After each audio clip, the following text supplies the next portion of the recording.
ಎಲ್ಲ ಕಡೆ ಆಯಾ ಜಿಲ್ಲೆಗಳಲ್ಲಿ ಕೆಲಸ ಮಾಡುವಂಥದ್ದು, ಅದು SP ಆಗಿರುವಂಥದ್ದು, ಅಲ್ಲಿ ಬೇರೆ ಟಾಸ್ಕ್ ಇರುತ್ತೆ. ಬೆಂಗಳೂರಿಗೆ ಬಂದ ಮೇಲೆ ಇಲ್ಲಿ ಬೇರೆ ಬೇರೆ ತರ ಟಾಸ್ಕ್ ಇರುತ್ತೆ. ಯಾಕಂತಂದ್ರೆ ಬೆಂಗಳೂರು ಜನಸಂಖ್ಯೆ ಜಾಸ್ತಿ ಇರೋದ್ರಿಂದಾಗಿ ಕ್ರೈಮ್ ರೇಟ್ ಕೂಡ ಆಸ್ ಯೂಶುವಲ್ ಜಾಸ್ತಿ ಇರುತ್ತೆ. ಇನ್ನು ನೀವು ನಾರ್ತ್ DCP ಕೂಡ ಆಗಿದ್ರಿ, ಆ ಸಂದರ್ಭದಲ್ಲಿ ಯಾವ ರೀತಿ ಚಾಲೆಂಜಸ್ ಇತ್ತು ಸರ್?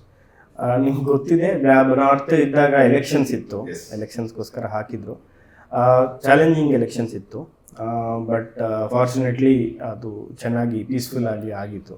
ಎಲ್ಲ ಏನೂ ಪ್ರಾಬ್ಲಮ್ ಇರಲಿಲ್ಲ. ಮೇಯ್ನಾಗಿ ನಮ್ಗೆ ಏನಂದರೆ ಎಸ್ಪೆಷಲಿ ಎಲೆಕ್ಷನ್ಸ್ ಬಂದಾಗ ಹೀಟ್ ಭಾಳ ಇರುತ್ತದೆ. ಈಚ್ ಒನ್ ಸೆಕೆಂಡ್ ಇಂಪಾರ್ಟೆಂಟ್, ನಮಗೆ 1 ಮಿನಿಟ್ ಇಂಪಾರ್ಟೆಂಟ್ ಆಗುತ್ತೆ. ಅಂದರೆ ಏನಾದರೂ ಫೋನ್ ಬಂತು, ನಮ್ಮವ್ರು ಅಟೆಂಡ್ ಮಾಡಲಿಲ್ಲ ಸರಿಯಾಗಿ, ಏನಾದರೂ ಆಗಿದ್ರೆ ದೊಡ್ಡದು. ನಿಮ್ಗೆ ಗೊತ್ತಿದೆ, ಬ್ಯಾಂಗ್ಳೂರಲ್ಲಿ ಒಂದು ನಾರ್ಮಲ್ ನ್ಯೂಸ್ ಕೂಡ ದೊಡ್ಡದಾಗುವಂಥ ಇದು ಇರ್ತದೆ ನಮಗೆ. ಸೊ ಎಸ್ಪೆಷಲಿ ಎಲೆಕ್ಷನ್ ಟೈಮಲ್ಲಿ ಹಳೆ ಬೆಂಗಳೂರು. ಹೌದು.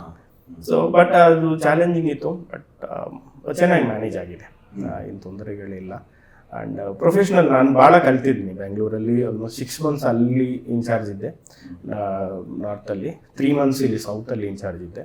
ಸೊ ಈ 9 months ಅಲ್ಲಿ ಅಟ್ಲೀಸ್ಟ್ ಲಾ ಆ್ಯಂಡ್ ಆರ್ಡರಲ್ಲಿ ಕಲ್ತಿದ್ದೇನೆಂದರೆ ತುಂಬ ಪ್ರೊಫೆಷ್ನಲ್ ಪೊಲೀಸಿಂಗ್ ಇದೆ. ಅಂದರೆ ಭಾಳಷ್ಟು ಕಲೀಲಿಕ್ಕೆ ನನಗಂತೂ ಚಾನ್ಸ್ ಸಿಕ್ಕಿತ್ತು.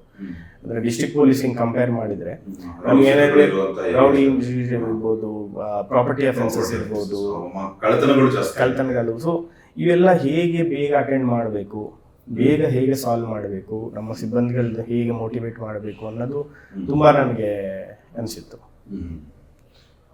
ಸರ್. ಅದೇ ರೀತಿಯಾಗಿ ನಾರ್ತ್ ಡಿವಿಷನ್ ಅಲ್ಲಿ ಬಂದ ಮೇಲೆ ಒಂದು ಎಲೆಕ್ಷನ್ ಟೈಮಲ್ಲಿ ಏನೋ ಒಂದು ಸಣ್ಣ ಒಂದು ಕೀಕ, ಆ ಸಂದರ್ಭದಲ್ಲಿ ಅದನ್ನ ಮ್ಯಾನೇಜ್ ಮಾಡೋದು ಯಾವ ರೀತಿ ಆಗಿದೆ? ಅದೊಂದು ನಮಗೆ ಯಶವಂತಪುರಲ್ಲಿ ಸ್ವಲ್ಪ ಇದಾಗಿದೆ. ಐ ಥಿಂಕ್ ಪ್ರೊಟೆಸ್ಟ್ ಮಾಡ್ತಿದ್ರು, ಅದು ಸ್ವಲ್ಪ ರಾತ್ರಿ ಹೊತ್ತಾಯಿತು, ಆಲ್ಮೋಸ್ಟ್ 8:39ಗೆ.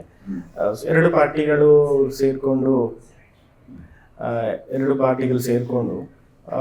ಸ್ವಲ್ಪ ಪ್ರೊಟೆಸ್ಟ್, ಒಬ್ಬರು ವಿರುದ್ಧವಾಗಿ ಒಬ್ಬರು ಪ್ರೊಟೆಸ್ಟ್ ಮಾಡುವಂಥದ್ದು, ಅದು ಒಂದು ಸಿಚುವೇಶನ್ ಆಗಿದೆ.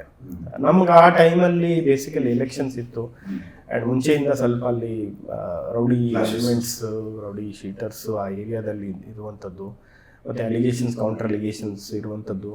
ಸೊ ಆ ಒಂದು ಅಟ್ಮಾಸ್ಫಿಯರಲ್ಲಿ ಸ್ವಲ್ಪ ನಾವು ಏನಂದರೆ use little force, lathi charge ಮಾಡಿ ಅಲ್ಲಿಂದ ಎಲ್ಲನೇ ಚದುರಿಸಿ we brought it under control.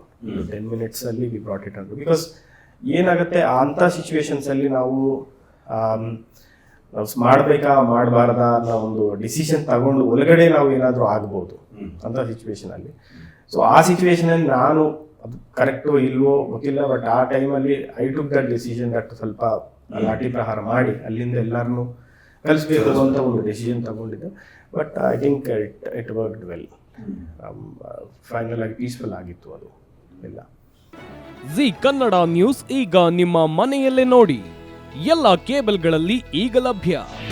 ನಿಮ್ಮ ನೆಚ್ಚಿನ ಜಿ ಕನ್ನಡ ನ್ಯೂಸ್ ಈಗ ಸನ್ ಡೈರೆಕ್ಟ್ ನಲ್ಲಿ number 292, Tata play number 1664, Jio TV number 1334, NXT digital number 30, N cable number 30, city networks 51, U digital number 162, GTPL number 17, Rockline telecommunications number 42, Shri Basaveshwara cable number 168, rural cable network 60, Vinayaka digital 57, Abhishek cable 821, city channel 53, Siddeshwara cable network 57, V4 digital Infotech 628, ಸೂರ್ಯ digital networks 53, Gajanan digital number 836, Malnad Infotech Private Limited number